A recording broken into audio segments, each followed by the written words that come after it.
Hello. Hello. Yeah, it is to test the voice.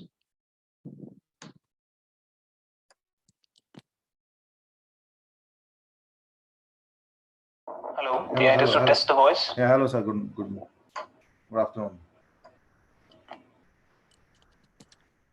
A very warm good afternoon. Hello. Yeah, it is to test the voice. Yeah, hello, sir. Good afternoon. So are we good to go to start the session? Very warm good afternoon. Hello. Yeah, test the voice. Yeah, hello, sir. Good afternoon. So are we good to go to start the session? Very warm good afternoon.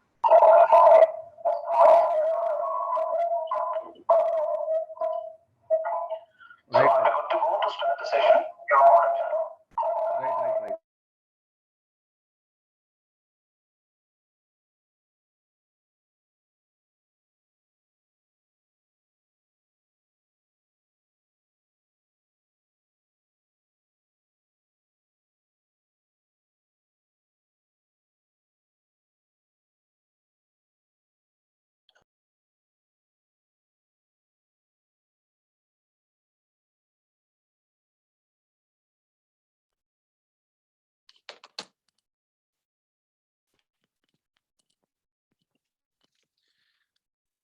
Hello.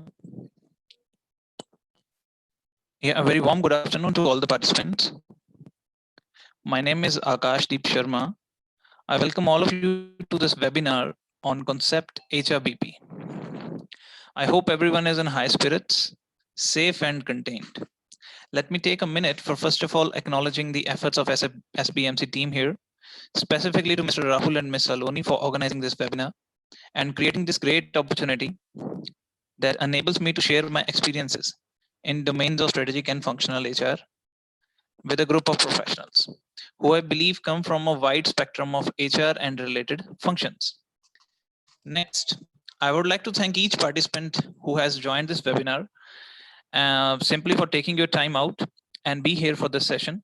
It is already enough to establish the fact that your learning is always a priority. I will try that when you are done with this webinar, you have something new to take along with you.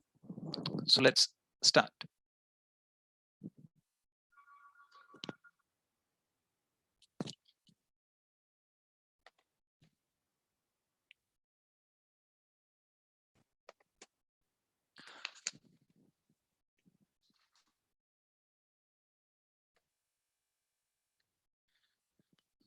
So now, without taking much of your time in preface, I'm starting with the session, which will last for about 30 minutes and will remain focused on introducing the audience with concept of HRBP, its need, its scope, and its utilization in currently prevailing professional scenarios. It's a flow-based webinar, and therefore I will just flow through this content of my presentation. You know what happens in flow, where in flow-based webinars, the questions you have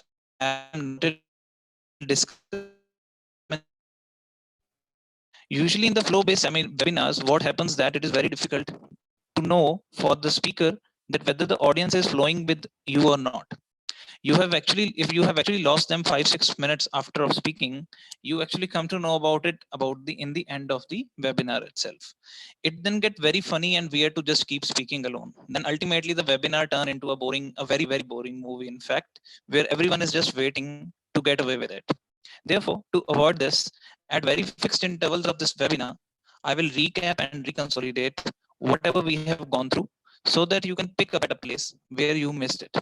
It will be tried to keep it engaging, relevant, and realistic for all the participants who are coming from a wide range of the spectrum.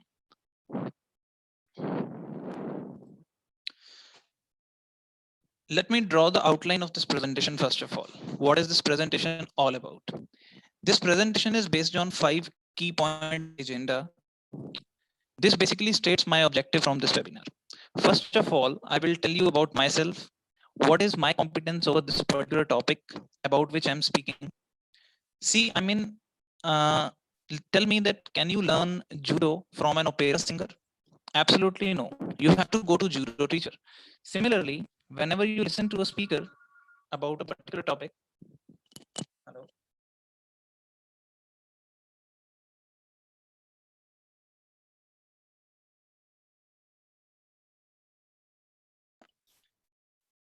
so we had some voice improvisation hidden bit, so I think it should be more to you now. So whenever you listen to a speaker about a particular topic, I was telling that there are few things that you should be very sure about. You should know that your speaker, how confident he is about his particular topic, what is his overall command on the topic on which he or she is speaking. Does he have any SME level understanding of the topic, or it is just a basic introductory kind of understanding about the topic? Will you really learn something out of this? It is very, very important. So whenever you are listening to somebody who is your trainer, who is your speaker, and who is talking on a topic like HRBP or any other topic, it is very important to first of all know the credibility of the trainer in the topic. Now, whenever you listen to a speaker, uh, it actually saves a lot of time for you. In fact, I personally believe that if we had some law in the world that only subject matter experts will be allowed to speak about a topic, then many world problems would have been solved by now. Because it is the subject matter experts who know about a topic and who can actually give something to the world about speaking on that. So, the first and foremost starting point will be introducing myself. What is my competence over HRBP? What have been my total experiences in HRBP? And what I have done in HRBP so far. Secondly, I would like to give you some relevance, that why you should invest your 30 minutes in this webinar, or why next few days of your life in learning HRBP skills. Maybe many of you are already working in HRBP roles, or maybe you are already leading a successful career in HR with non-HRBP portfolio, or maybe you are just a curious soul who wants to just know something new. For all of you, $1 million question at this moment is why in the world this HRBP thing is making sense for me, or why it will make sense to me. Why HRBP is of particular usage for you. So I will try to make you aware that why you should listen to this webinar and why HRBP is an area of your interest. Third, I will tell you that whatever you listen in this webinar, how can you utilize this in your real life? I will give you some exercises in the end, which you can complete after having this session and see by yourself that how HRBP has the potential to change your way of working or even thinking. Fourth, as this webinar is just introduction to HRBP, it's just the tip of an iceberg. So if you are able to generate your interest in HRBP by end of this webinar, I would like to show you the way where you can walk to develop more detailed understanding of this concept. Finally, for sure, I'm going to speak about what is HRBP. So let's start. In the very start, let me give you a problem. You can have this problem in your mind. You can note it down also. And then at later stages of the session, we will discuss about this problem. All right. Let's imagine that in your organization, you are having a PLI program. PLI stands for performance linked incentive. Let's say in your organization, you have a PLI program for leadership positions of the organization, which is linked with the EBITDA targets of your organization. EBITDA targets of your organization are defined by senior management, and there is a incentive scheme linked to the same. Now let's say that your organization has achieved more than 130% of its annual EBITDA targets from last 3 years. On the very dominating demands of PLI, now chairman has instructed HR department to calculate the PLI amount for leadership positions and simply pay. Being in HRBP role, you see a problem in this. Now, I want you to think that what could be the problem in this simple set of instruction? How HRBP mindset should work in this particular situation. All right, just have this problem absorbed in your minds. Meanwhile, we are progressing with this webinar. Now we have one more problem. It is a problem which is very common, in fact, uh, in few sort of organizations. Let's say that a very rude, abusive, stubborn, harsh, but very important HOD is there in your organization. He is very, very importantly required for meeting organizational goals. He is very responsible for revenue generation. He has been giving very exceptional results on KPIs. He is instrumental for revenue expansion plans of the organization, but he bears an explosive internal behavior. He hits the organization culture by his abusive language, and while dealing with team or other employees, he exhibits a very violent behavior. He disturbs the critical set of behavioral dynamics at the workplace. What is the solution? You can't put this person out of the workplace because he is, as I told you, he's critically important for the revenue of the organization. He is so important that he's running the organization in a critical stage and he is directly responsible for revenue generation. But on the other hand, his behavior is a huge problem, which is demotivating a lot of employees. Now, what is the solution? From HRBP point of view, do you have any solution in your mind? So these are the two problems that we will be discussing as we progress in this webinar and as we start developing the understanding of a concept. All right. Now coming to the 5-point agenda and coming to the first point, who is your trainer and what is my competence over HRBP? So my name is Akashdeep Sharma. I'm heading HRBP operation, OD and transformation with the pharmaceutical multinational organization. We are having operations in more than 20 countries and our head office is in India. And I'm an international trainer, public speaker and writer. Here, I would like to show you a synopsis of the various certification or academics that I have in my basket. I am certified chartered professional in HR from Canada. I'm senior certified professional from SHRM USA. I have certification in strategic management practices from Symbiosis Pune. In these strategic management practices, I have done my certifications and I developed my understanding on core HRBP concepts like balance scorecards, total quality management, and other aspects of core HR functional like competency and capability building. Certified HR I'm also certified HR analytics and matrix professional from NASBA, United States of America. HR analytics and matrix is critically required for any HRBP person. I'm also certified Six Sigma black belt professional. I'm a certified personality assessor from KAS. I have certified training. I'm a certified trainer from British Council. I also have certification in designing performance management systems from CII, and I have been designing performance management system for few large scale organizations. I'm MBA in HR, and before my MBA, I have done my BTech in biotechnology, and I have worked in engineering domain also for some time. In HR, I have total 10 plus years of experience, qualitative industrial experience, I would like to say, in which I have participated and worked at both corporate and factory environments and in both strategic and functional HR roles. I have worked in expansion, stabilization, right sizing, and disinvestment modes of industry. I have worked in textile, aviation, pharmaceutical, API, chemical, IT, FMCG, automobile, and power industry.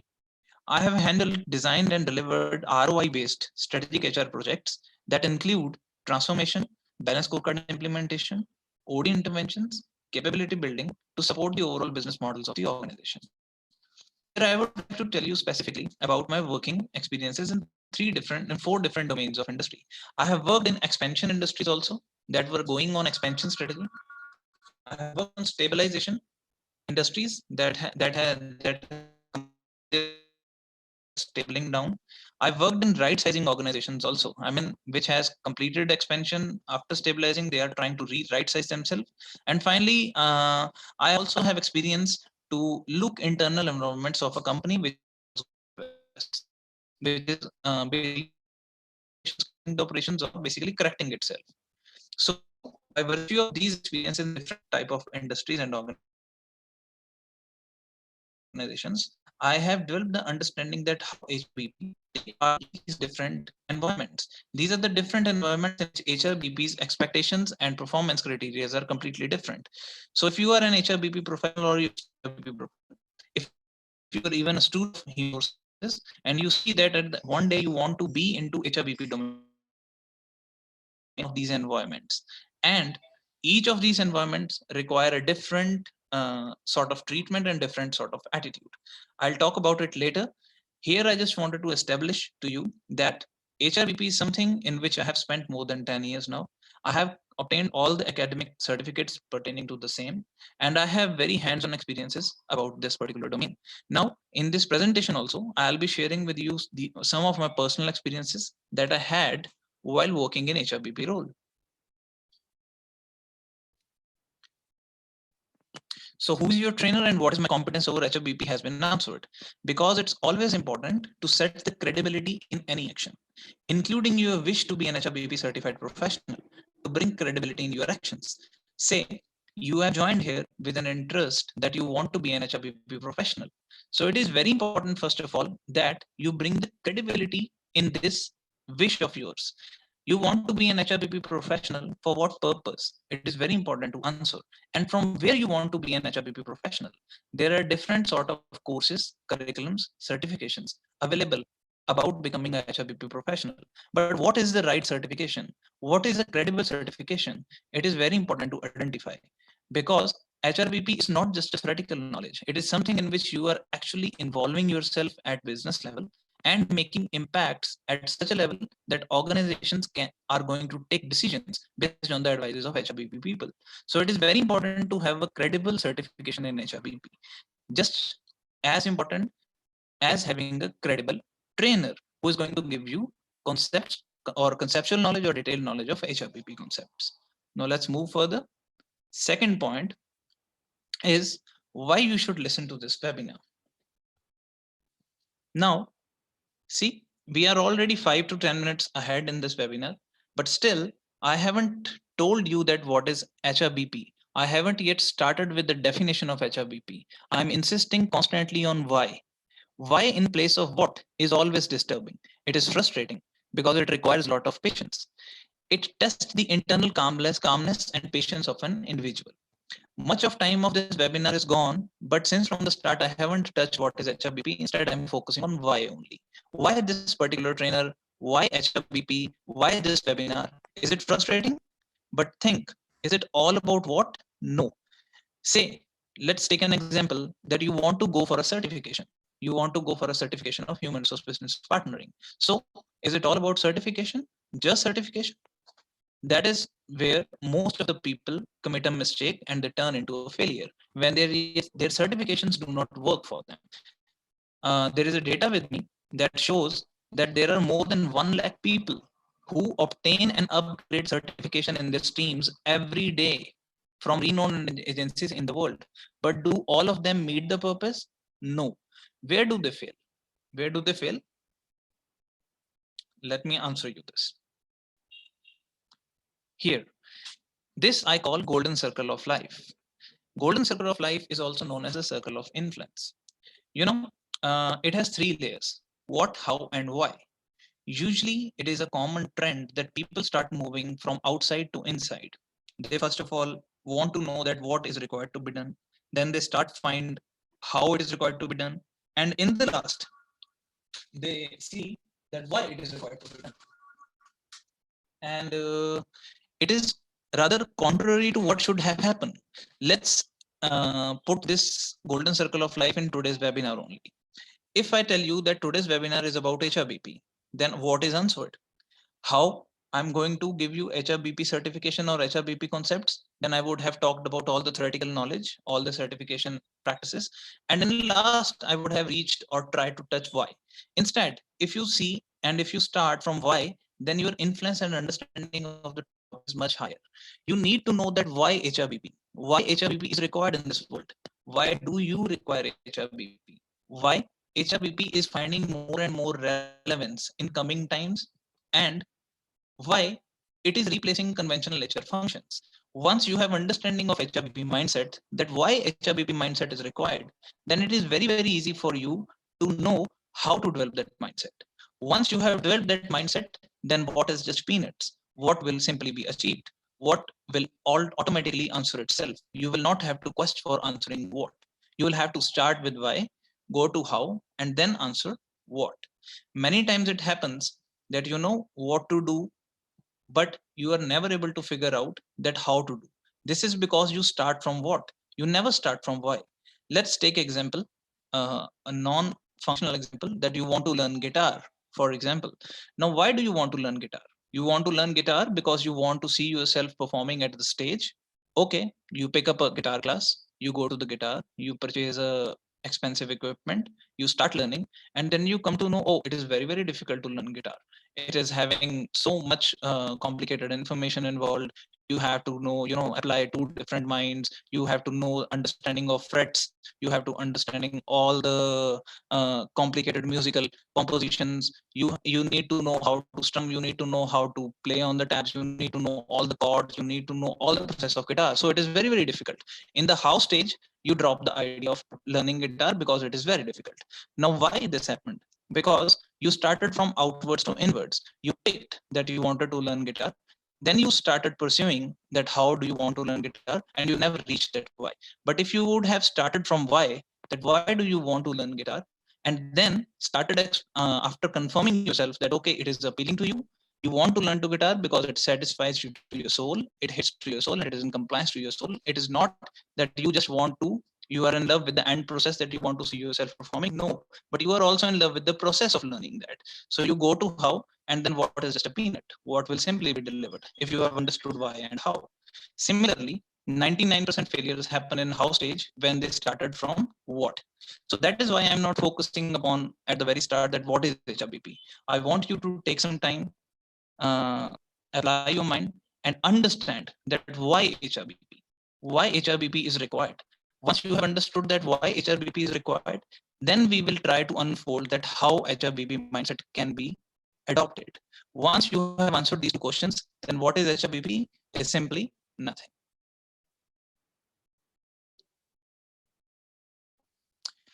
Now, to explain you that why HRBP is required, I want you to come back to your problem. Problem number one. In this problem, if you remember, I told you that in your organization, you have an incentive scheme in which your leadership level position is linked with the EBITDA targets of the organization. Your organization has achieved more than 130% of its annual EBITDA targets for consecutively last 3 years. And on their demands now, chairman has instructed the HR to calculate the PLI amount for the leadership positions and pay it. Now, you see a problem in this. What is the problem? How HRBP mindset should work? Why HRBP mindset should work in this? What is the issue?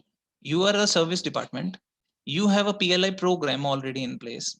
It is a program which is designed by the senior management, and your senior management has now approved or instructed you to pay the incentives. Target has been met. You have received instruction. You being in HR, you just have to simply compute it and pay it. This is conventional clerical payroll stuff. This is conventional HR mindset in which you have a program of the organization and you are a service department in which you are simply receiving the instructions, processing the instructions, and paying it accordingly. But HRBP mindset will not think like this. HRBP mindset will not simply receive the instructions. HRBP mindset will think that how is it possible that budget of the organization is performing from last 3 years, that too with the same margin of 120%. Let's say, understand it like this, that your senior leadership team of the organization says that we will make sale of 100 crores in financial year X, and they make sale of 130 crores. Exceptional performance, that's good. In next year, they again say that we will make sale of 100 crores. Again, the sale is 130 or 132 crores. Exceptional performance. In third year, again, they say that we will make sale of 100 crores. This year also, the sale is coming out to be 130 or 132 crores. Now, HRBP mindset will think, do I have a faulty budgeting procedure? Do if I'm preparing the budgets already undervalued from the actual achievable performances, or do I have a faulty revenue calculation procedures because of which I'm getting consistently high result from the well articulated budgets? So HRBP mindset will first of all check that whether my budgets have been properly prepared, whether there is any inaccuracy in these budgets, whether some miscalculations has been done. Then HRBP mindset will also try to understand what is EBITDA. EBITDA is earnings before interest, tax, and depreciation. How organization is calculating it? What are the weightages factors applied? And what is the business model? Now, a conventional HR will say EBITDA is none of your subject. EBITDA is something which is a finance term. Finance has to get involved with EBITDA. They will calculate the EBITDA, they will give you the EBITDA, and accordingly you will process the incentive program of the organization. No, HRBP will not think like this. HRBP will involve himself with what is EBITDA. He will understand that how EBITDA is getting calculated in his or her organization. What are the different overhead expenditures which are being subtracted from the revenue to reach at EBITDA? Whether those overhead expenditures has some external influence which is making the EBITDA higher. Let's understand it like this. Say, for example, you are having a revenue generation capacity of 100 rupees in an organization in a year. Let's say your senior leadership says that we'll make sale of 100 crore rupees in one financial year, and you have made sale of 100 crore. Now, out of this 100 crore, first of all, you will subtract the operating expenses, that is your raw material prices, your fixed costs, and your material cost. Everything you'll subtract. Once you subtract this, you reach at contribution. Once you remove overhead expenses like manpower cost, administration cost, and other expenses from this contribution, you reach at EBITDA. Now, HRBP will think that when I'm subtracting the operating expenses, then is it possible that when I was preparing the budget and I was fixing my annual EBITDA target, then is it possible that I had mistakenly, intentionally taken the raw material prices at a higher stage? And actually, when the year end, the raw material was less expensive than what I had thought at the preparation of making the budget. So whatever EBITDA is achieved with 100 crores of sales, it is not because of control of expenses. It is because some of the planned expense has went down due to an external factor, that something happened in external market and raw material prices dropped. So HRBP mindset will understand the fabrics of EBITDA, will understand that how EBITDA is calculated, will understand that is this EBITDA is manipulative or not. Then HRBP mindset will also try to understand that where this EBITDA is ending. EBITDA is not the end of the story. It is earnings before interest, tax, and depreciation. So interest, tax, and depreciation is still to be subtracted to reach at the net profit. So if your organization is very heavy debt, then it means your interest subtraction will be very heavy. It means if you have higher EBITDA, then it is possible that your net profit will be even lesser than that. So HRBP mindset will reach till the end.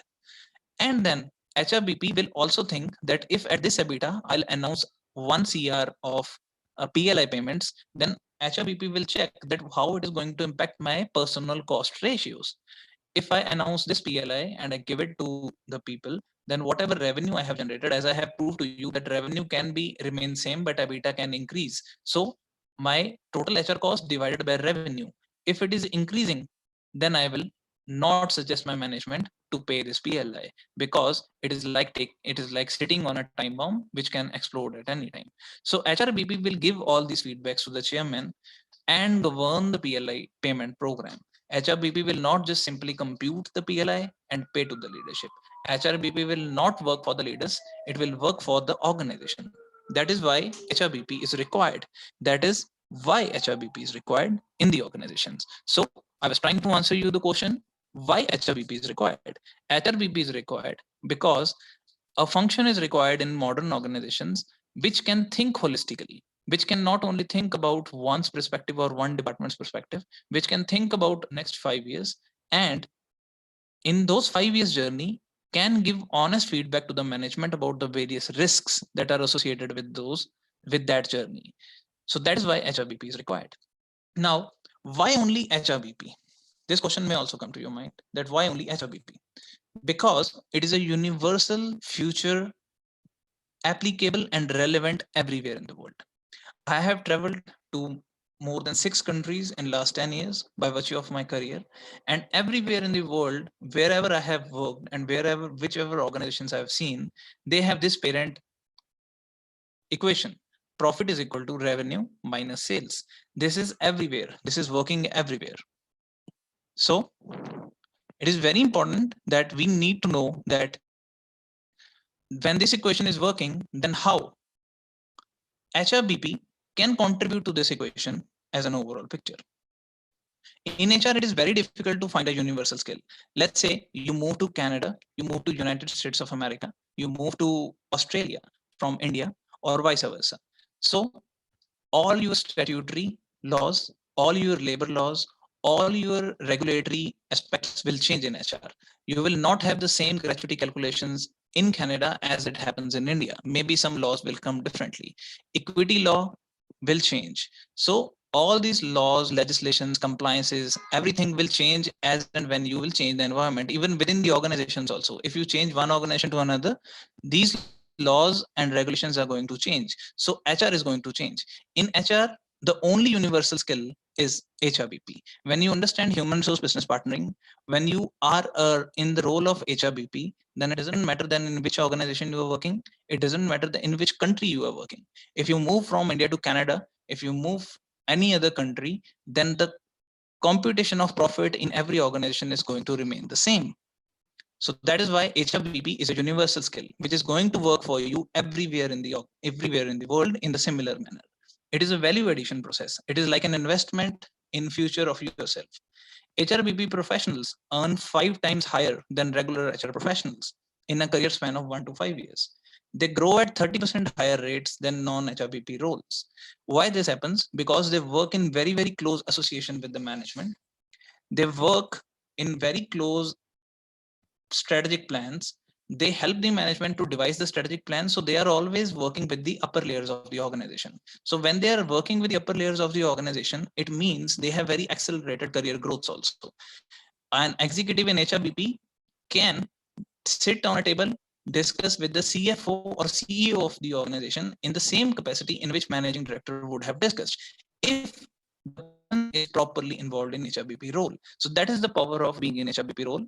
It gives an additional edge to HR professionals, and the growth is highest in any stream of HR as compared to HRBP. Now, I have answered you who is your trainer today and what is my competence over HRBP. I have answered you that why you should listen to this webinar. Simply because it explains you that why HRBP mindset is required before putting you into what is HRBP and what are its complicated methods. Now, if you have understood that why HRBP mindset is required and why HRBP is critically required, let's move further. We'll reach to our third point, how you can utilize your extracts from this webinar. Simply by telling you that how HRBP mindsets can be developed. Now, once you have understood that why HRBP is the future of HR, because these days organizations are quickly moving towards conventional HR function to modern HR function. Let's name a few conventional HR functions. Let's say recruitment, recruitment, compensation. Let's name any of these conventional sub functions. You will notice one trend that are being outsourced these days. Can you understand the reason of this outsourcing? It is because many multinational organizations or many progressive organizations, I would say, have broken down their processes into cost centers. They know exactly that what is the cost of their recruitment process. They know exactly that what is the overall cost of their payroll process. They know that what is the overall cost of their policy designing process.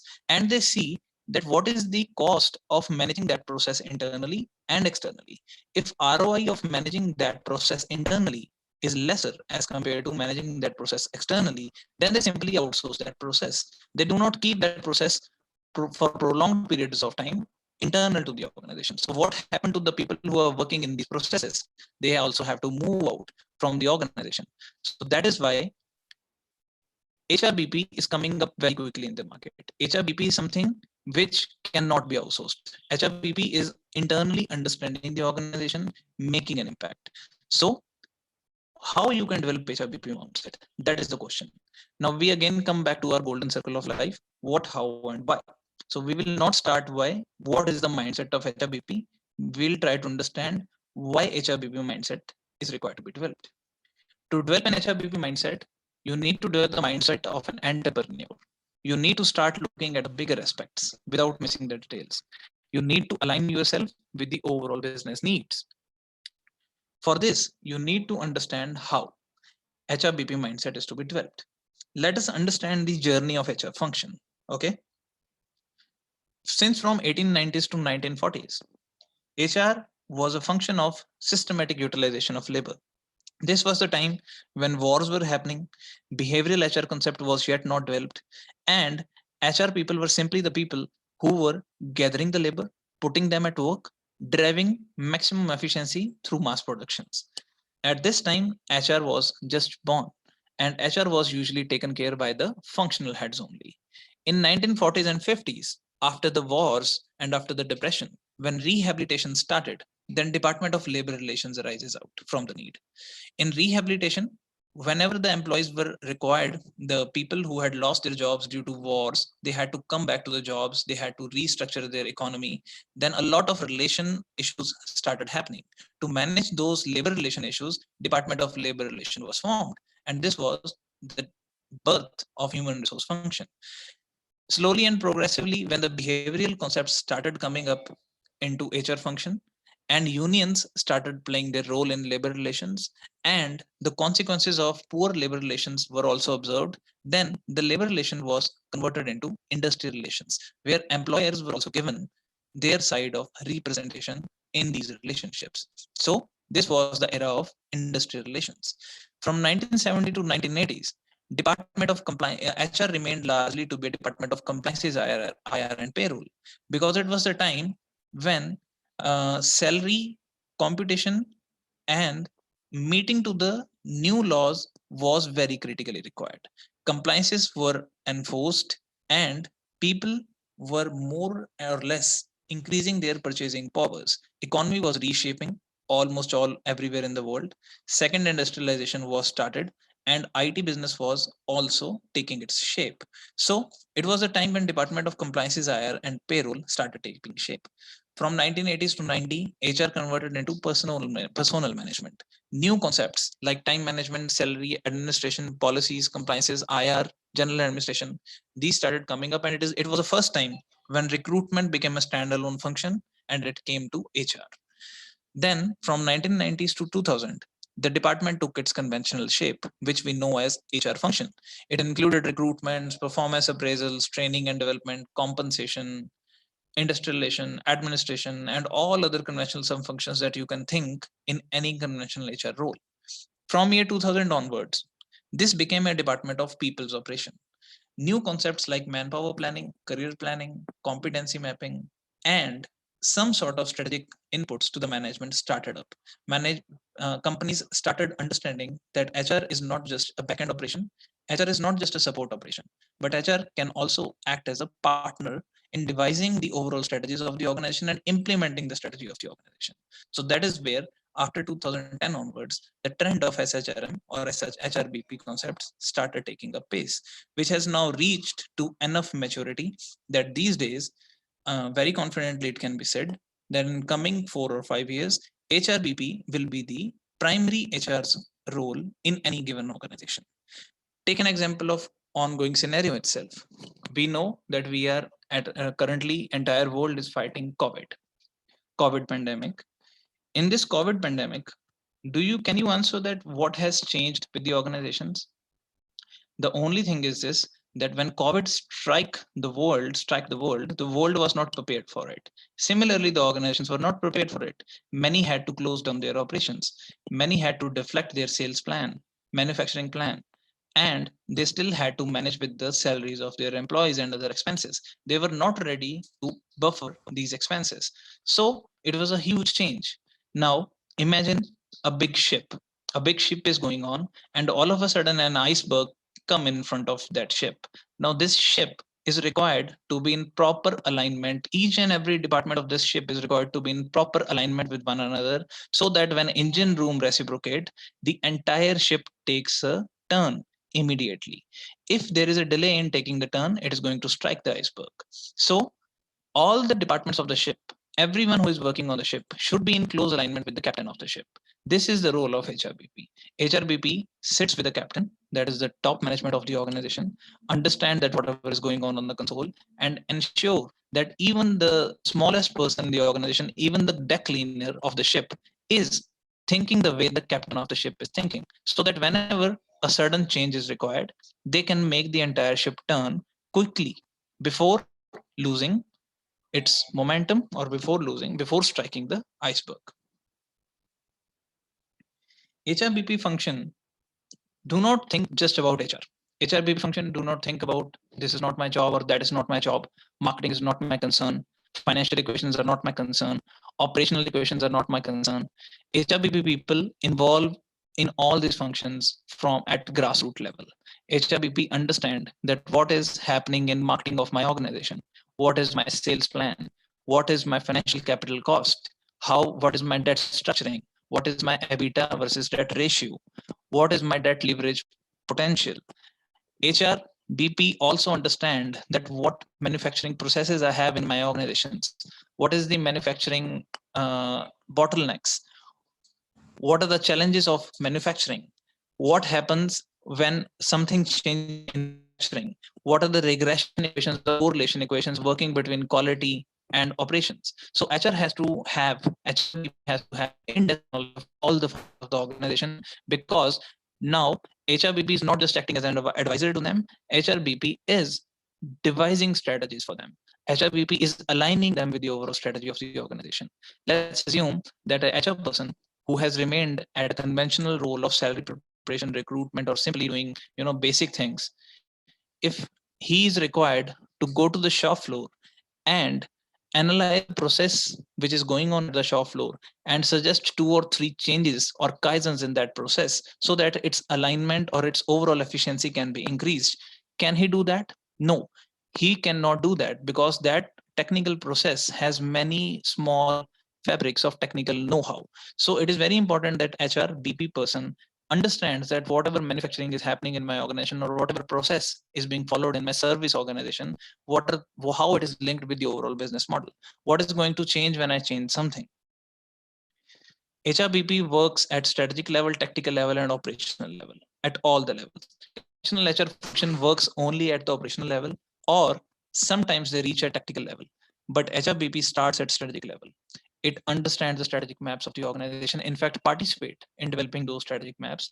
Then it translates those strategic maps into departmental objectives. Then it translates departmental objectives into individual objectives. Then it sees that whether these objectives are in synchronization with one another or not. And then it also ensures that all those objectives are met in time and with proper efficiency. HRBP turns HR function from cost function to an ROI-based investment center. HR is conventionally known as a cost center. Whenever HR people goes to management, they usually ask for expenses. But HRBP people, whenever go to management, they go not just with the problem, they go with the solution also. They participate in the balance sheet of the organization. They declare the contributions made by HR in very clearly defined, credible, transparent, auditable, and quantitative revenue terms. Let's take an example. Conventional HR mindset will say that attrition at X level of employees is very high in my organization. We need to announce some incentive and stop this trend. So it is a cost. But HRBP mindset will not just take it as a cost. HRBP mindset will convert this attrition into quantitative cost, first of all. He'll see that what is my cost of this attrition.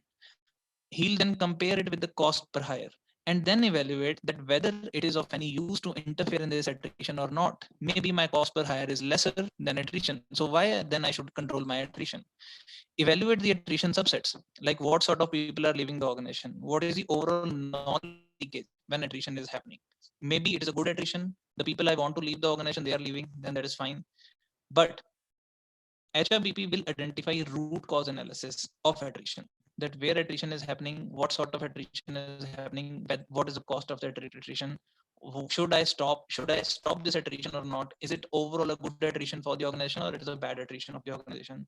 Then specifically hit the focus points, make an impact, and in the end of the financial year, HRBP will state in its scorecard that X% rate of attrition was brought down to Y% in the financial year, that reduced the hiring of organization by say Z%. At given cost per hire of rupees X, this reduced cost of attrition by rupees dash in financial year. Investment made for this was rupees dash, and therefore net ROI of the organization from this assignment is dash. It means that HRBP has linked not just solve the problem of attrition, but linked it with the overall profitability of the balance sheet of the organization, turned it, made it quantified, and established it as a fact, not just as a myth. So I have answered you who is your trainer. I have answered you why you should listen to this webinar. I have answered you that how you can utilize the extracts of this webinar by that how to develop the HRBP mindset. Now, I'm coming to my fifth point, that what is next after this webinar. This webinar is providing you introduction to the concept of HRBP. It is not explaining you detailed tools, techniques, methodologies, workbooks, and it is not a detailed course. The detailed course of HRBP is something that follows after this session. After this webinar, you should review your routine working from HRBP mindset as explained in the problem one. Whatever problems you are facing in your routine life, start thinking about the same with HRBP mindset, not just as a conventional HR mindset. And see that if you're working in closely aligned relationship with the overall business model of the organization, how many times you sat at the table with CFO or CEO of the organization and discussed the future of the organization and the role of HR in that plan, and how many times you have attended or gathered large set of population of your organization and you try to link them with the overall objectives of the organization. If you haven't done that, it means you are missing a large part of human resource function, modern human resource function, which is HRBP. Now let's come to problem number 2. I'll explain you that it is a problem which is which I told you that it is very common that a rude, abusive, stubborn person may be sitting at the top and he is importantly required for the overall organization, but his behavior is a huge problem. Usually, conventional HR mindset will suggest or propose counseling, coaching, mentoring, these sort of interventions. You may be thinking that these are modern HR concepts, but no, these are not modern HR concepts so far. These are the concepts which were developed before year 2010. So these fall in the conventional HR function. Modern HRBP has to think differently.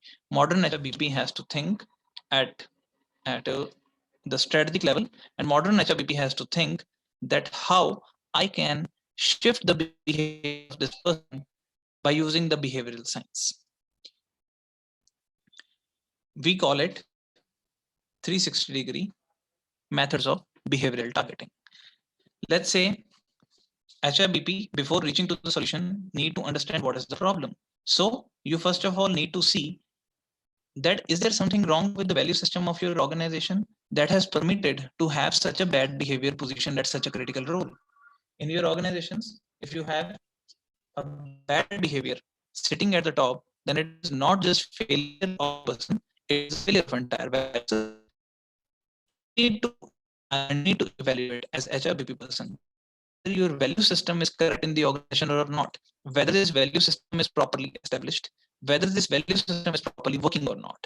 Do you have issue in entire value system, or it is just a deviation? In both the cases, it's a serious matter. Organizational matter. So based on this, you can come up with a solution like 360-degree method of behavioral targeting. In this method, what you do is you create a competency web of the person. In this competency web, you don't just produce functional competencies, you also produce competencies. You get the feedback of behavioral competencies 30 or 40 people in the organization, and you drive it of spider web. In this spider web, you will create the gap between people's behavior competencies with understanding of each subject. Have asked their peers, subordinates, and supervisor about a particular behavioral competency of the person, and you tell the person also to rate by himself, and then you find out the variance between the average score in each competency. You create a spider web and you give this as annual confidential report signed from the table of managing director to this person, and you give it every month, then every quarterly, then every year, and link it with the overall KPIs of the person. Slowly you will see the behavioral shift in this person, because the person will be having honest feedback coming up directly from the entire organization through a statistical method. This has proven to change the behavior of the people who were believed to be very difficult.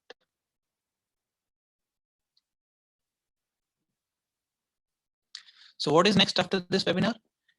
You need to review yourself that how becoming an HRBP can change entire shape of your career. It can bring meaning not just to your career, but also to your life at large. If this bell rings by listening to the session so far, then you should enroll yourself for our detailed course as well. Now, I'm coming to what is HRBP. So you should have already understood what is HRBP. HRBP is, in its simplest term, link between the resources, strategy, and the organization. So whatever your captain of the ship is thinking, you should have every person sitting on the ship thinking in the same direction. Let's say your organization is in right sizing mode. Your organization is not expanding, but HR is making aggressive hiring, making aggressive recruitment efforts, and it is thinking about enhancing the costs of the organization by making a lot of investment into people. Then it is misaligned with the overall strategy of the organization. So you should know HRBP simply as a concept which is linking the resources of the organization with the strategy of the organization and weaving them in one common direction. As I have already explained you the example of COVID. Now let's take example of recruitment strategy that I've also already explained to you. In your recruitment strategy also, you need to have look at the entire organization. Whatever recruitment plans you have, whether they are vanilla recruitment plans or they are strategic recruitment plans, whether you are hiring for today or you are hiring for tomorrow, it is also very important to know. Loosely controlling the attrition, tightly controlling the attrition, letting the attrition to happen, these are all strategic recruitment decisions that happens only when HR is closely aligned with the strategy of the organization and is able to align rest of the organization with it, with that strategy.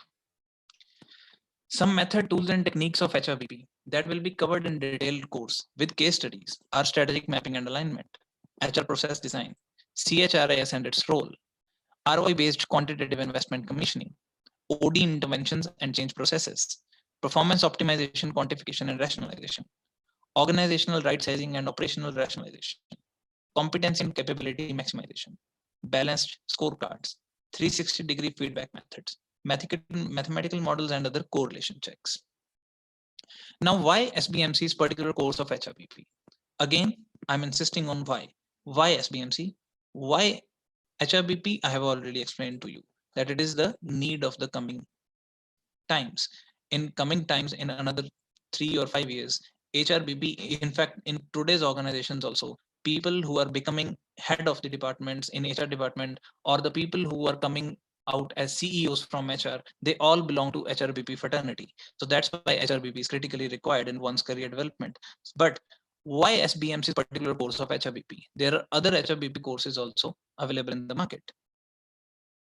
Because the first and foremost reason is it is approved and endorsed by CPHR, BC, and Yukon Canada for both aspirants of CPHR and for certified CPHR. Now, what is CPHR? Let me take one slide to explain you that. CPHR is a national body of HR professionals in Canada. It is recognized globally. It acts on 5 measures. First of all, it set up criteria of proficiency in HR function by virtue of awarding the designation of CPHR to its members and then maintaining the same through CPD requirements. It is an accreditation body. It means that what happens that when you write an exam, national knowledge level exam, then and you qualify that exam, then it means that you are endorsing your HR knowledge from a recognizing or accreditation body at global level, which is CPHR, BC, and Yukon. CPHR, BC, and Yukon, after evaluating your performance in an exam, gives you a designation to use, which is known as CPHR. Bearing this designation means you have enough knowledge or competence and you have proven yourself at par with the standards of this accrediting body, which is a recognized body in entire world. Second function of this body is to standardize HR function in Canada by bringing the professionals at par with the designations requirement. You know, it doesn't happen that once you have achieved CPHR's designation, then you can live with it forever. It is not going to happen. It has to be maintained. To maintain that, every year you have to upgrade your knowledge. Every year you have to do something new. You have to prove that you have been investing yourself properly in development of HR function. This is known as CPD, that is continuous professional development. So every year, once you are CPHR certified, you have to punch in some specific CPD hours. Once you file the CPD hours, it means that you are uplifting yourself and you are updating yourself. Then you can retain this designation. It doesn't happen that you are growing in your career and you are not refreshing your skills or not acquiring your skills. You are just simply taking promotions by virtue of staying with the organization or just making changes. It should not happen. It is a shallow growth. So to grow properly, it is very important that you grow by taking steps of your skills, by continuously enhancing your skills. So that is what CPHR do. CPHR gives you a certain designation, and then it gives you a platform to maintain that designation, and then it gives you a platform that while maintaining that designation, you uplift your skills. It provides a platform for the resources, tools, and kits and material for knowledge sharing and development of its members. It is having an online portal on which a lot of journals, resources, kits, tools, material is available that HR members can use and practice in their routine functioning.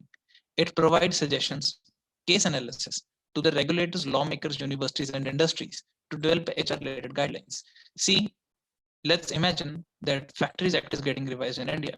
Now, while revising that Factories Act, the government tells a central body of the country to give suggestions. Now, that central body has identified professional HR members associated with it as designation holders.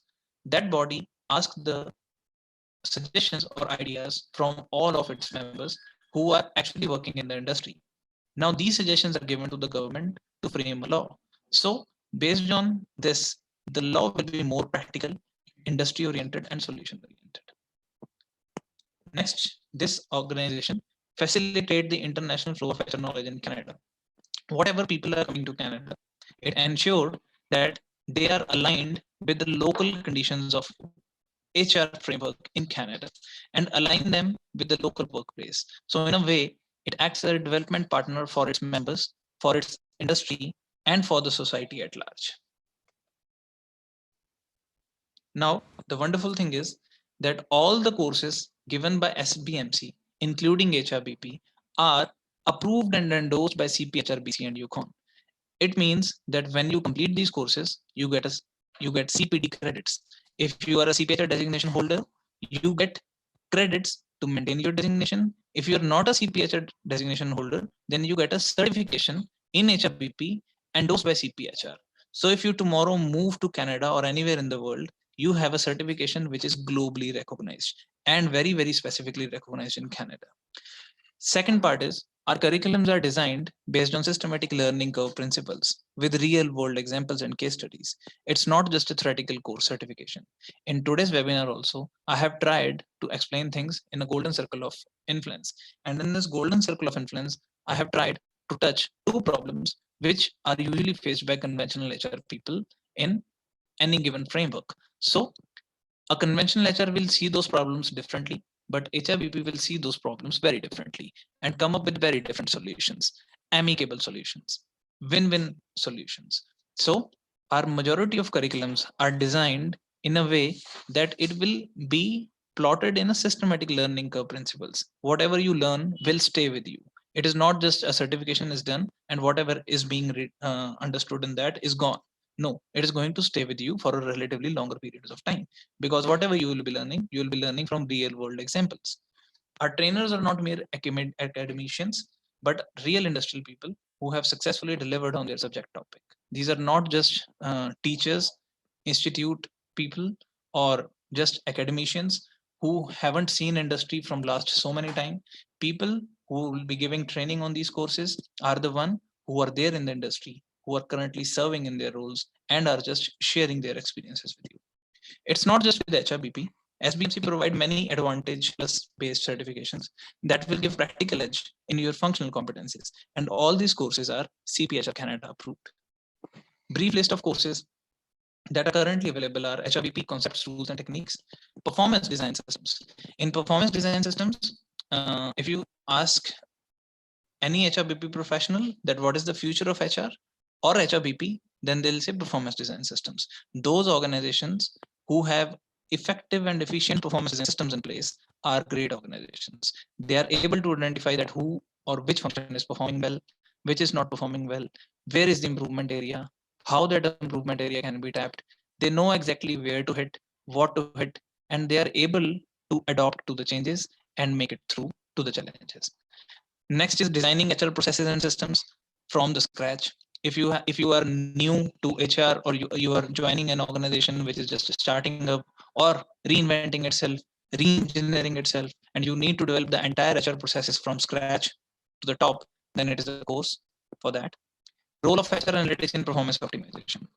It will take details of various analytical methods or analytical tools which are used in HR these days. It provides in-depth knowledge of other aspects also. Like I told you about EBITDA. So how EBITDA is to be calculated, how it can be used in HR, how PCR ratios are to be calculated, how PCR ratios are to be mapped. Everything is being taught in HR analytics. Competency mapping and succession programs.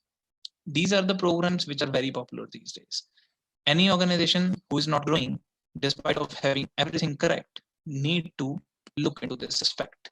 Competency mapping is whatever strength is there in the organization, whether they are not able to utilize it properly, or they are having slow movement of people towards the top.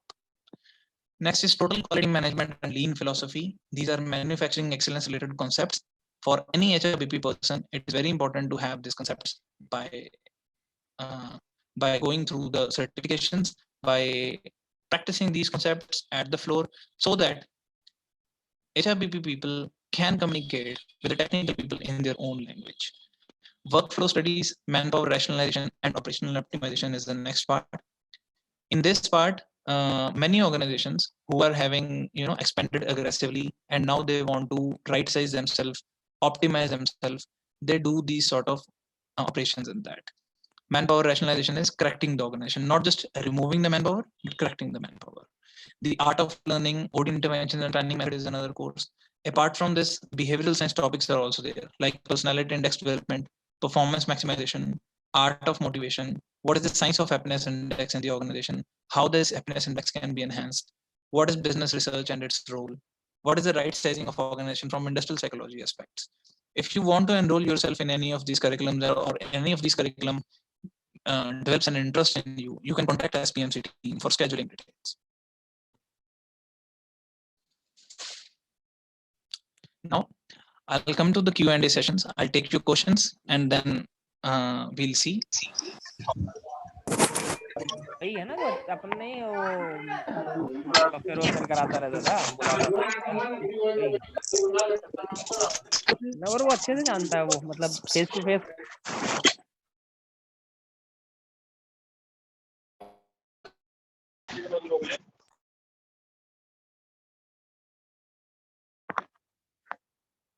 Hello, sir.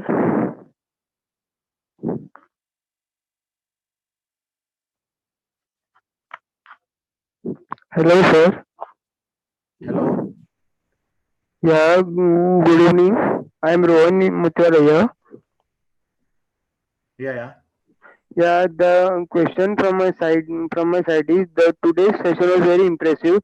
I learned new concept of HRBP, and my question is, after attending this lecture and after knowing this, what are the roles available right now for HRBP, so that we can enroll for that role? Hello. Yeah, I'm giving the. Hello. Are you getting my question?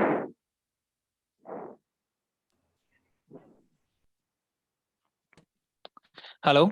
Yeah. Yes, sir. Good evening. It was very nice session.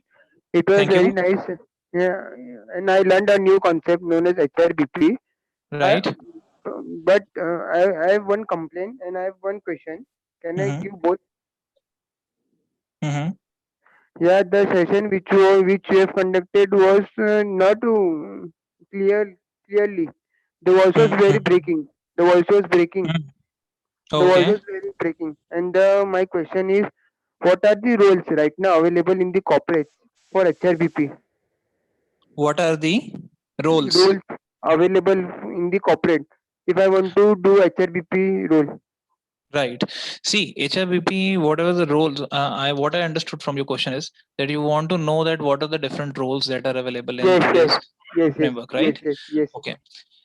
In HRBP, all the roles are classified in 3 hierarchies. Okay. One is the entrant level hierarchy. second is the middle level hierarchy, and the third is senior HRBP role. There are only three hierarchies in Can you HRBP. repeat? There is no Can you repeat? in HRBP there are three hierarchies. Yes. One is the entrant level hierarchy, Yes. second is the middle level hierarchy, Yes. and the final is the senior HRBP role, Yes. right? Yes. So in an entrant level hierarchy, people Yes. who visit to the different locations, who interact with the people, who try to make them, understand what is the overall organization strategy is, Yes. and provide the feedback to the senior HRBP people so that they can interact with the management and translate it into a amicable strategy for the organization. So these are the three different roles which are there. There are no long stretched hierarchies in HRBP role particularly. If you are in HRBP, then you quickly jump between these roles, and Yes. Yes. Yes. it totally depends on in what sort of organization are you working. If you are working in manufacturing industry, then these roles are devised differently. If you're working in service industry, Yes. then Yes. these roles are devised Yes. differently, Yes. right? Sir, and my second question is, as I am working in IT sector, in Hmm. IT sector, is there any role like HRBP that we can acquire? Definitely in IT sector, in manufacturing sector, in any sector, HRBP is the role which is existing and which is getting very popular these days. Yes. In IT, for example, let's say you are having an assignment going on with you and you want to take up an international project. Okay, and Yes. you want to facilitate your team lead for selection of the manpower for this project, for Yes. example. Yes. What is the criteria through which you will be selecting team people in that project? Whether you will be Yes. depending totally upon the team lead, or you will be having some steps of identifying potential in your organization. Do you have Yes. any potential people of your organization already marked which can assemble and make up a team to land into that project effectively? And what are the procedures where you can identify that whether the project is being properly delivered or not, it is meeting its timeline or not? What is the quality expectations of the customer, whether the client is properly satisfied with the overall deliveries? Yes. So these Yes. all these feedbacks, rather than coming from the project lead, should also come from a strategic HR role Yes. also. Yes. So yeah, Sir. so in IT there is definitely a huge potential for the role of Yes. HRBP. Yes, sir. And last question, not much. Last question one. Is there any briefing course about HRBP? You have just told why, but you have not told about the whole. What is HRBP? What are the concepts of HRBP? What should we do for HRBP? You have not told. So, is there any Yes. course from your side? Yes, there is a course. That is what I was telling, that this webinar HRBP is a very wide course. It requires at least 16 hours of learning to Yes. have the concept understood. So Yes. 16 hours of learning means it is a course which is at a stretch of 1 month to 2 hours of classes every week. Okay. Yes, So sir. in these classes, you will come to know about what is HRBP, what are the practical examples of Yes. HRBP, what are the case studies, how balance scorecards can be developed, how people can, Yes. can turn their conventional HR role into HRBP role. So Yes. definitely the course. SBMC and this course of SBMC is also endorsed by CPHR Canada that I told you. Yes. So whatever the certification you will be getting HRBP, it will be endorsed by CPHR also. So Yes. if you move to Canada, for example, and then if you have wish to move to Canada, then it will be recognized certification in Canada also in HRBP Yes. roles. I Yes. have been to Canada and I can Yes. tell you that HRBP roles are very popular there. Yes. Yes. Sir, I want to ask last, not the least, but last, sir, one question. Can you give a free session of 16 hours because due to the pandemic of COVID-19, people are free, so people can attend this session and can get more knowledge about it. Okay. For that, the course scheduling and everything, the contact details are given here. SBMC's contact details are given here. You can just note down these contact details and send your query on this given email ID, and then you will receive a reciprocation on that with the details Yeah, of the scheduled program. Okay. yeah, yeah. It will be any charges or it will be free? That will be given to you in your emails reply, Yeah, right? sure, yeah, sure. Yeah, sure, yeah, sure, yeah, sure. So can you provide me any email or your contact details? Yeah, it is in front of you if you are looking at the screen. The email ID is hr@sbmc.co.in. Yes, yes, sure. Yeah, sure, yeah, sure. Yeah, sure. My part is over. Can you connect with other? hr@sbmc.co.in. It is in front. of Yes, you sir, on sir. the screen. Sir, my questions are over. If anyone wants to ask another question, can go. Yes, okay. Thank you. Thanks for your queries. Anybody else? Hi, Mr. Akash. This is Ashwin Kumar here from Bangalore. Hi. You're able to hear me clearly? Yes, I'm able to. Okay, okay. Thanks for taking us through this HRBP. I just have Right. one quick question. In fact, I established contact with this SBMC team probably last week. I received a call back also wherein I had placed a request for an update through SPHR course, which I'm looking for, the certification course. I'm not sure this HRBP functions. Yes, I think as I'm working as a head of HR with an MNC in Bangalore here. Correct. Some of them I try doing actually. Just wanted to take up this SPHR course. So, is there any way which you can provide your insights on this, or because I didn't get a proper callback, nor I didn't receive any brochure or any details from your team there. For How the is the SPHR way? certification? Yeah, I'm looking for this SPHR certification course basically. Yeah, definitely. If you have you dropped any email in any case? Yes. I have dropped an email because I was on the webinar last time as well, which was done by Mr. Kumar actually. Probably I'm attending the second course which is being done today. Probably it was on 3rd of May or probably a little more earlier. It was on 3rd of May. It was on 3rd of May. Yeah, Mr. Yes, Ashwin, yes. yeah, I just sorry to interrupt. Yeah. We'll send you the. Can you send me a number in your chat box? So I'll connect you within 1 hour for that. My team will. Sure. Okay, thank you so much. Nice for that. And just wanted to understand this HRBP thing, the certification courses which we are talking about here. Does all of this has a particular validity that we need to have the revalidation done for all of these, or is it like a open-ended kind of the certification validity? So there is no such. Hey, Rahul. There is no such validity ended for this. These certifications are endorsed by the CPHR. As long as the CPHR in Canada is endorsing us, and they exist in the market, so that is endorsed. This is the because all the syllabus has been approved by the Canadian CPHR board, and so this will carry the value in the Indian market and the global market also. This is basically, this course is no one else is endorsed by the CPHR in the Asian market, and in fact for the CPHR Canada we are the Asia's official representative for this. So that will be carry value in your career also. Plus, secondly, since CPHR and the SHRM, the Society of Human Resource, they're having a agreement, right? So once you enroll for the CPHR, you will get the SHRM certification. With these certification, in fact, SHRM can also look forward for your recertification credits also. That can be that you have to check with them. So that is the value that you, once you're endorsed by CPHR, you have been recognized with the SHRM also, right? So this is the benefit of this. Okay. And just one quick question. I'm not sure whether I can ask this probably when all the participants are online. Is that now due to this COVID, I think most of the people here are operating from home.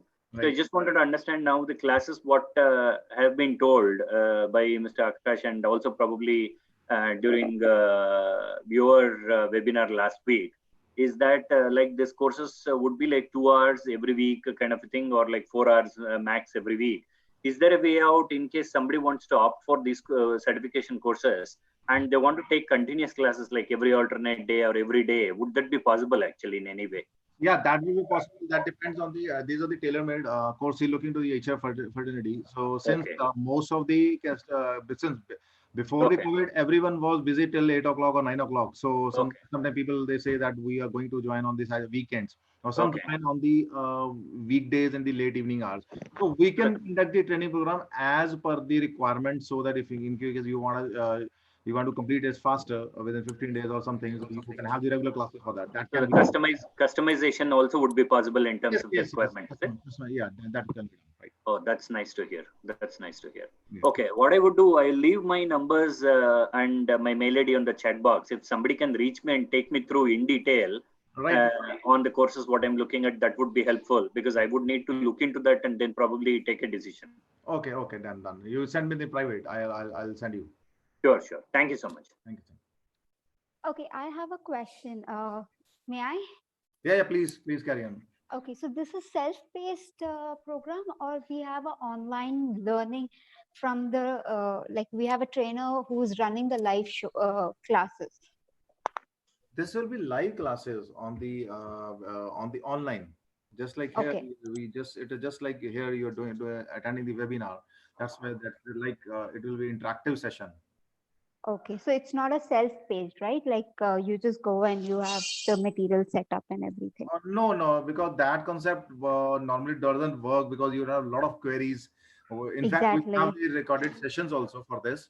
Hmm. But problem comes with the that once that is you cannot have your own answering, questioning, right? That is the problem with that. So this is the online See, and on delivery with lifelong validity also. Every yeah, course offered by I the would, SPMC. yeah, I would, Yeah, yeah, please, please. I, yeah, I would like to add into this.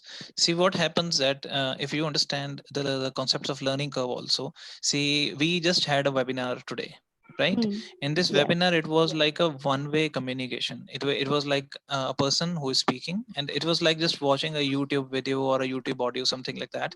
You cannot raise your questions if you have missed something. You cannot stop the trainer. You cannot even introspect to the details of the whatever talk is being going on. So these sort of webinars or one way communications are not that effective tools. So that is why our learnings are always interactive. Whenever these classes are going on, you the trainers or teachers, they tell you about a concept, they show you the examples, and they stop and they keep attending to your queries in real time basis, so that you can Sorry ask to and clear your doubts side along. Yeah. sorry to That's interrupt you. Sorry to interrupt you. okay. Yes. Yes, is online webinar good than offline webinar? Can you explain it? Yeah, in offline webinar, say for example, there are many learning pathways that are available upon internet. In offline webinars, you are whatever is being given in the webinar, your window of understanding is confined to that subject only. Say for example, the speaker is talking about an industry which may not be, which is relevant to you, but which may not be practically implementable in your scenario or in your framework. So maybe you will be having understanding of the concept, but you will not able to develop that how it is instantly and practically applicable in your framework.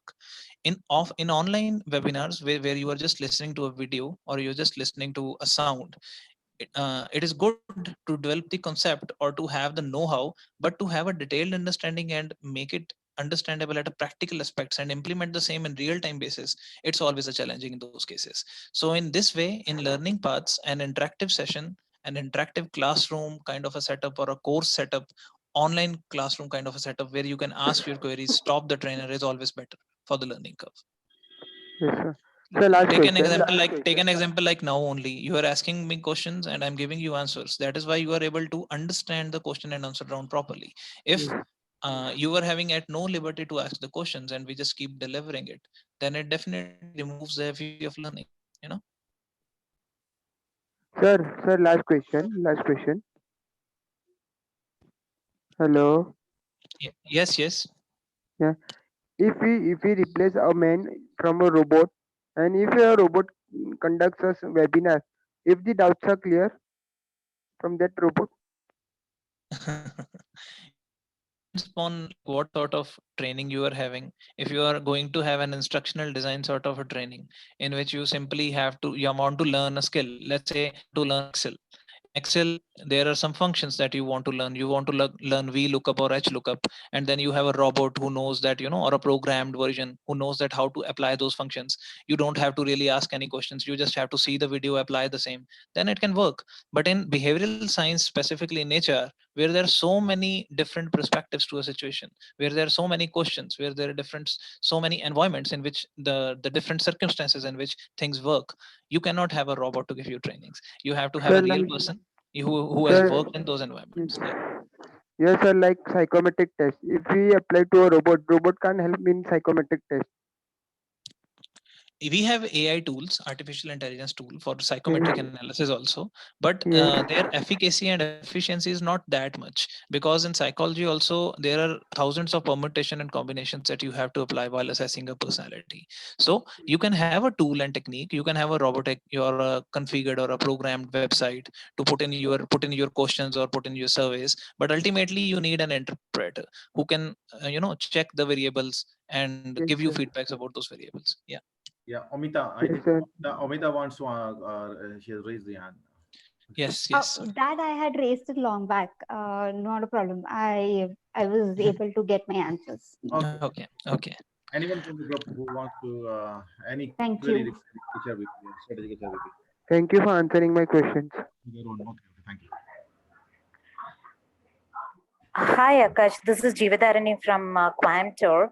I just have a question that I'm into the recruitment, HR recruitment. I'm working in a recruitment firm, okay, for the Pan Mhm. India, completely into the IT and banking operations. So Right. I have completed the undergraduation, which is not related to HR actually. So is there Okay. any basic criteria to enroll this certification like that? Is there any basic criteria Yeah. for this for the No, there is. enrollment? Yeah. Yes, there is no basic academic criteria for this, but yes, we recommend that the person, whoever is enrolling for the course or the certification, we need to know that what is the profile of that person, so that we can align our course spread accordingly. Say for example, if I'm going to give HRBP's course classes to a person who has never worked out of the payroll operations, then I have to understand, first of all, to bring that person out of the payroll. I have to make him aware about the different other streams or functions of HR also. Then an understanding has to be developed that how these functions work in correlation with HRBP, and then we can put him out to the higher HRBP roles. So academically, there is no requirement that you need to have a full-time MBA or you need to have a full-time MBA in HR. There is no such requirement. So you can enroll this course and you can start your learning straight away. There is no problem in that. Okay, fine. Okay, yeah. and Thank and you. our Thank and you. our and our yeah and our course curriculums are also customizable. Say for example, different spread of participants are there, and somebody is having has not worked at strategic levels yet in the career. So Mhm. accordingly, we can customize based upon the total number of participants we have. We can customize the syllabus, its spread, that what details we want to touch in. Say for example, we want to give a course on balance scorecard. Now if we have a population who has not worked on balance scorecard so far, then we will not start from the design of balance scorecard. Rather, we will start from the concept of balance scorecard, like what happens before developing a balance scorecard for the organization. In recruitments also, we will not straight away start from recruitment strategies or recruitment techniques. We will start from how a recruitment activity starts in an organization. What are the sanction sheets? What are the vacancy statuses? What are the different metrics which can be used in recruitment? And then we will slowly move towards the recruitment phases. This is the advantage of having customizable classes with SPMC. Yeah. Okay. Because I just gone through the LinkedIn learning regarding the SHRM and CPHR certification. So in that, it mentioned there was some eligibility that they have to meet actually. So that's why I raised this question over here. Yeah. But we don't have any such eligibility criteria. We are there Okay. to make everybody learn. Yeah. Okay. I just wanted to know what are the courses and the fee structures and everything, all the details. So I will just send a private mail to the mail ID which they have mentioned over here. So could Certainly. you please share? Yeah. So is Certainly. there, yeah. So is there any specific discounts or something during this pandemic situations? Definitely, when you will be writing a mail, you have to mention that what sort of courses you want to enroll yourself, and you are interested in what type of curriculum. And you will also mention a brief about your profile, that what you have been doing in your career so far. Accordingly, a person from our team, from SBFC team, is going to call you, and then we'll discuss with you one on one, and we'll finalize some strategy definitely with each participant. It's not a it's not like this, that something is there and somebody has to just enroll themselves, and then there is a programmed instructional design which is going on, and you have to listen to that, and then a certification is awarded. No, it's not like that. Every course that we are offering is having a personalized touch, in which every person's requirements are understood before making quote to him or her, and then all the queries are taken when the course is progressing, right? Okay. As I Yeah. explained to you in my course, we focus on why first of all, that why do you want to have this course, instead of what sort of course do you want. So once we understood why, then everything is very simple, right? Yeah. Sure. Yeah. Thank you. Yes. Thanks for the explanation. Yeah. Yeah. Any other questions by any participants?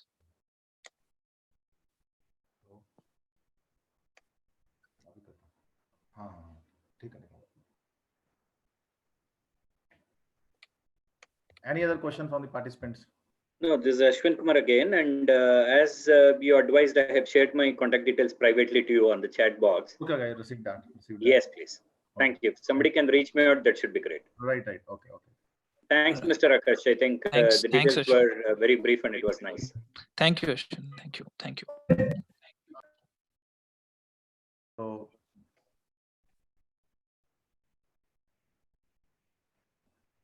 thank you so much for participation.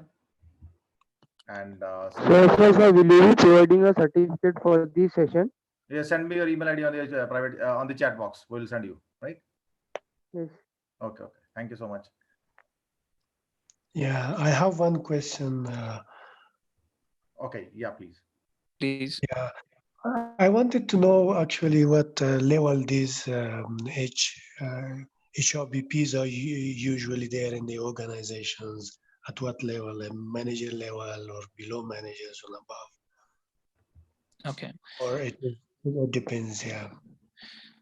The HRBP roles are, as I told you, that there are not much hierarchies in HRBP roles. In HRBP role, people have to be in close association with the top management of the organization. A person who is in HRBP role, he may have communication lines open with the chief technical officer of the organization, chief operations officer of the organization, and maybe the person who is working at senior executive level, let's say, and he is being classified or marked into HRBP role, then he'll be having much more access to the data, to the channels of the organization as compared to any other senior executive HR of the organization. So the designation, more than designation, the role is more important to highlight here. And there are three hierarchies. One is the junior HRBP person, middle level HRBP person, and senior HRBP person.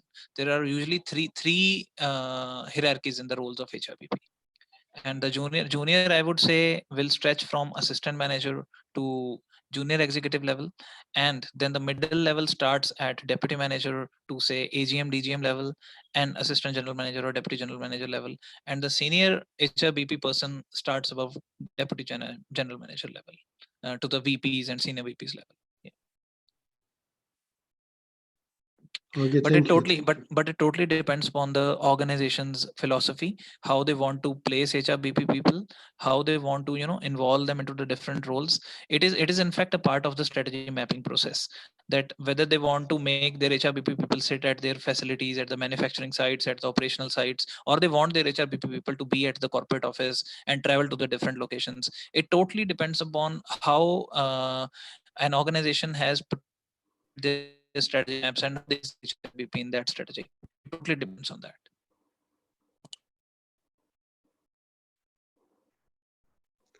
Yeah, thank you. Right.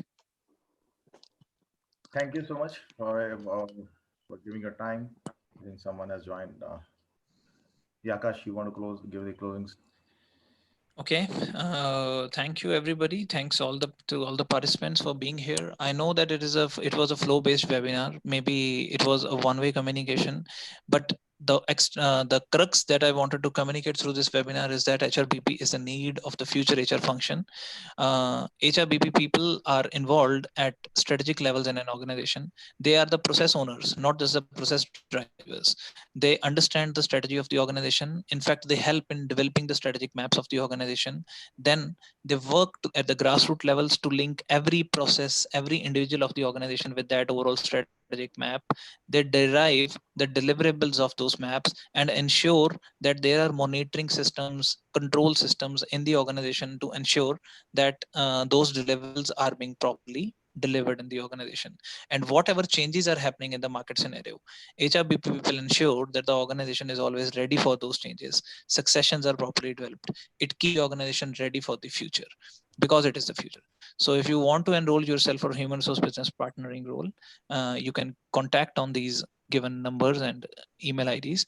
We have a very detailed course on this, talks about various tools and techniques that you can use in HRBP, with live examples of live organizations, live projects also, in which you can go back to your workplace, apply those concepts and see that whether they work for you or not. CHRIS tools and techniques we tell you in these HRBP principles and certifications. So if you are interested and if the bell of HRBP rings in your mind, please do contact. Thank you so much.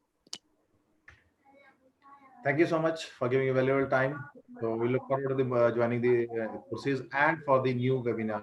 So the most welcome for us. Right. Thank you. Thank you. Thank you.